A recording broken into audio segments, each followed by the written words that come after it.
ছেলে মেয়েকে স্কুলে পাঠিয়ে দিয়ে ছেলের জন্য হচ্ছে আর কি টিফিন রেডি করতেছিলাম, কারণ আমি যখন মেয়েকে আনতে যাব তখনই হচ্ছে ছেলের টিফিনটা দিয়ে আসবো।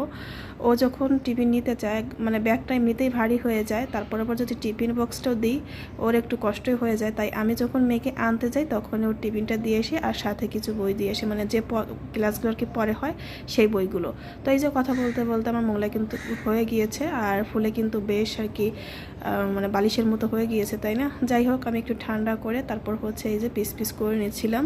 এখান থেকে সবটা আর কি দিব না, এক বক্সে যতটা আর কি ধরে দিব আর 2-3 পিসের মতো রেখে দেবো। মেয়ে আবার এসে বলবে যে দাদাকে কি টিফিন দিয়েছি, মানে তার জন্য একটু রেখে দিলাম। আর এই যে বক্সটা আমি নিয়ে নিলাম, মানে বক্সটা আর কি ভরে এরপর আমি রেডি হয়ে গেলাম।